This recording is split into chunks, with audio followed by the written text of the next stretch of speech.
Sa mundo ng motorsiklo at motorsports, ang helmet ay hindi lamang isang simpleng kagamitan kundi isang mahalagang sandata laban sa panganib sa kalsada. Ito ang pangunahing proteksyon ng ulo ng rider, isang bahagi ng katawan na kritikal sa kaligtasan at buhay. Sa paglipas ng panahon, ang helmet ay hindi na lamang basta proteksyon. Ito ay naging kombinasyon ng engineering, technology, design at style. Sa pandaigdigang merkado, maraming tatak ng helmet ang lumitaw at naglaban-laban para sa tiwala ng mga rider. Dalawa sa mga kilalang pangalan lalo na sa Asia at partikular sa Pilipinas ay ang LS2 helmets at Evo helmets. Bagaman pareho silang kilala at ginagamit ng mga motorista, magkaiba sila ng pinagmulan, layunin, estratehiya sa negosyo, at antas ng presensya sa global na industriya. Ang LS2 helmets ay isang pandaigdigang brand na kilala sa paggawa ng motorcycle helmets na may balanseng kalidad, modernong disenyo at abot kayang presyo kumpara sa mga premium European brands. Ang pinagmulan nito ay matutuntun sa kumpanyang MHR o Manufacturers Helmets Research na itinatag ng negosyanteng si Carlos Wang, isang Chinese entrepreneur na nagpalawak ng operasyon sa Europa upang mas mapabuti ang disenyo at teknolohiya ng kanilang produkto. Noong unang bahagi ng 2000s, nagsimulang kilalanin ang LS2 bilang hiwalay na brand na may layuning magbigay ng helmet na kaya makipagsabayan sa kalidad ng mga kilalang Japanese at European manufacturers, ngunit mas abot kaya para sa mas malawak na merkado. Ang pangunahing design at development center nito ay matatagpuan sa Barcelona sa Espanya, habang ang manufacturing operations ay nakabase sa Guangdong, China. Ang kombinasyong ito ng European design influence at Asian manufacturing efficiency ang naging pundasyon ng mabilis na paglago ng LS2. Sa halip na tumutok lamang sa luxury segment, pinili ng LS2 ang mass market approach na may diin sa safety certification at functional design. Isa sa mahalagang yugto sa kanilang kasaysayan ay ang pagpasok sa international motorsport sa pamamagitan ng pakikilahok at sponsorship sa mga Moto2 at Moto3 riders. Sa MotoGP system, nakakuha ang LS2 ng global exposure. Ang ganitong presensya sa professional racing ay nagbigay ng kredibilidad sa kanilang teknolohiya sa impact protection, ventilation system at aerodynamics. Ang pagpasok ng LS2 sa Pilipinas ay naging bahagi ng mas malawak na paglawak nito sa Southeast Asia. Noong bandang huling bahagi ng 2000s hanggang unang bahagi ng 2010s, unti-unting nakilala ang LS2 sa pamamagitan ng mga motorcycle shops, authorized distributors at aftermarket retailers. Isa sa pangunahing dahilan ng kasikatan nito sa Pilipinas ay ang balanse ng presyo at kalidad. Sa isang bansang kung saan milyon-milyong taong gumagamit ng motorsiklo bilang pangunahing transportasyon, naging mahalaga ang pagkakaroon ng helmet na hindi lamang abot kaya kundi sumusunod din sa international safety standards gaya ng ECE at DOT certification. Bukod sa presyo, malaki rin ang ambag ng variety ng produkto ng LS2. Mayroong full face, modular, open face, at off-road helmets ang brand na tumutugon sa iba't ibang pangailangan ng rider mula sa araw-araw na commuter hanggang sa long distance at touring enthusiasts. Sa kasalukuyan, ang LS2 ay kinikilala bilang isang mid-range global helmet brand. Hindi ito nasa parehong antas ng ultra-premium brands tulad ng Shoei o Arai, ngunit mas mataas ang kalidad nito kumpara sa entry-level helmets. Sa Europa, Latin America at Asia, nananatili itong isa sa mga pinakapinipili dahil sa consistent na performance at value for money. Sa Pilipinas, patuloy itong itinutuloy ni isa sa mga pinakarespetadong imported helmet brands, lalo na sa mga rider na naghahanap ng upgrade mula sa basic helmets. Ang presensya nito sa motorcycle expos, racing events at riding communities ay nagpapatibay sa reputasyon nito bilang seryosong brand sa larangan ng motorcycle safety. Isa sa mga teknolohiyang ginamit ng LS2 ay ang KPA o Kinetic Polymer Alloy, isang proprietary material na binuo upang magbigay ng kombinasyon ng flexibility at impact resistance. Layon nito na bawasan ang lakas ng impact habang pinanatili ang tibay ng helmet shell. Isa ring kapansin-pansing katangian ng LS2 ang pagkadesenyo nito ng helmets na angkop sa Asian head shape, na isa sa mga dahilan kung bakit naging popular ito sa Pilipinas at iba pang bansa sa rehiyon. Sa kabila ng tagumpay nito, may ilang hamon din ang LS2. May mga independent safety test na nagpapakita na ang ilang modelo nito ay hindi kasing taas ng rating ng mga premium European brand. Gayunpaman, mahalagang tandaan na ito'y nasa mid-range segment at hindi direktang nakikipagkompetensya sa ultra-premium category. May mga reklamo rin mula sa ilang users tungkol sa ventilation ng ilang entry-level models, lalo na sa mainit na klima ng Southeast Asia. Pero sa kabila nito, patuloy na ina-update ng LS2 ang disenyo nito upang mapabuti ang airflow at comfort. Ang Evo helmets naman ay isang lokal na tatak na nagmula sa Pilipinas sa ilalim ng Ropali Group of Companies, isang malaking kumpanyang kilala sa distribusyon, pagbebenta at financing ng motorsiklo sa bansa. Ang paglikha ng Evo hindi lamang isang simpleng pagpasok sa negosyo ng helmet manufacturing kundi isang stratehikong hakbang upang matugunan ang lumalaking pangailangan ng mga Pilipinong motorista para sa abot kaya ngunit functional na safety gear. Ang pangunahing layunin ng Evo ay magbigay ng praktika at budget-friendly na helmet para sa karaniwang Pilipinong rider.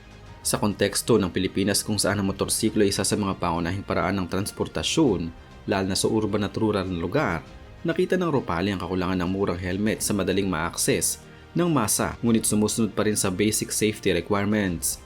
Itinatag ang Evo bandang dekada 2010 sa panahong mabilis ang paglago ng motorcycle industry sa bansa dahil sa tumataas na presyo ng gasolina, traffic congestion at pagtaas ng demand para sa mas mabilis at mas murang transportasyon.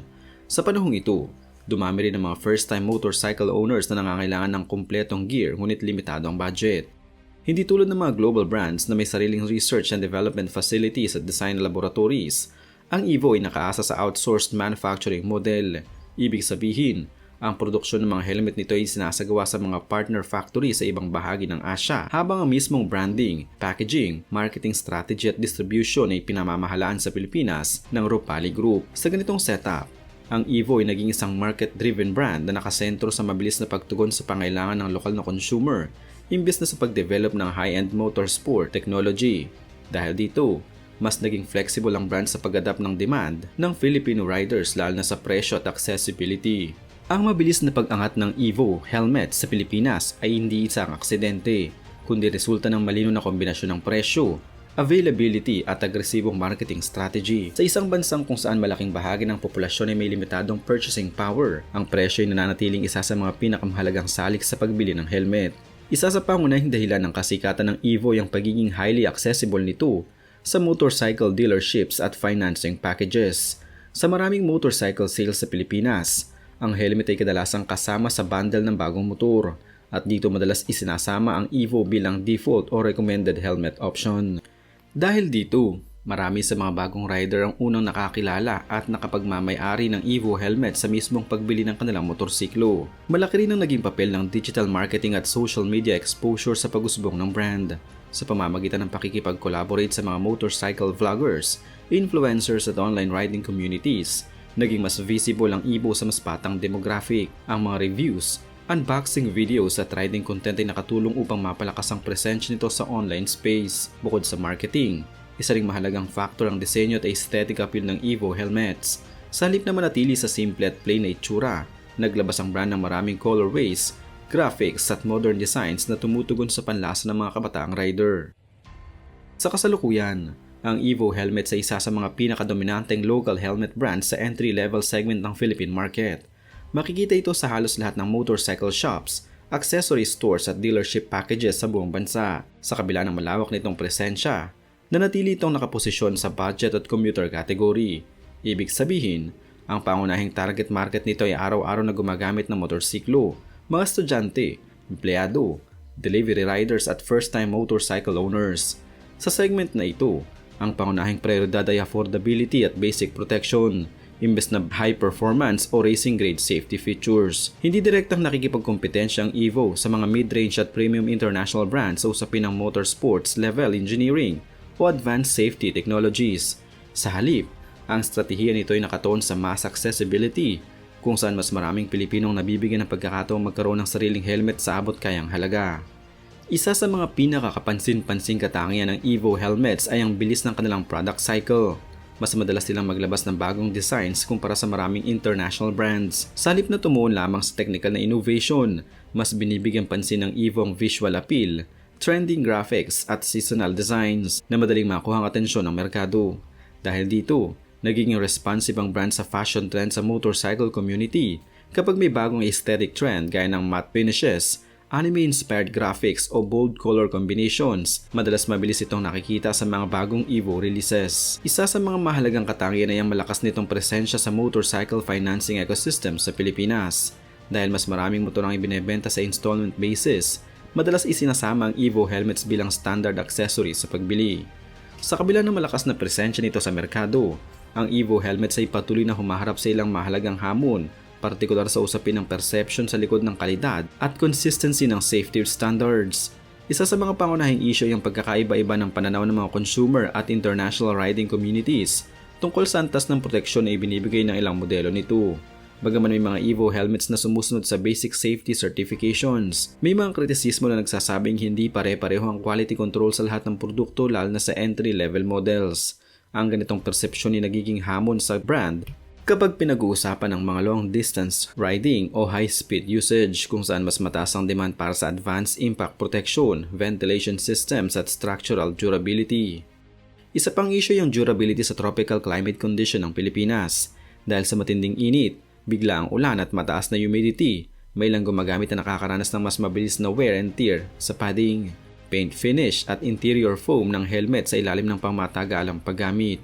Bagaman ito ay inaasahan sa budget segment, nagiging basehan pa rin ito ng comparison sa mas mahal at mas durable na international brand. Gayunpaman, sa kabila ng mga hamon na ito, nananatiling malakas ang EVO sa merkado dahil sa isang mahalagang dahilan, ang accessibility.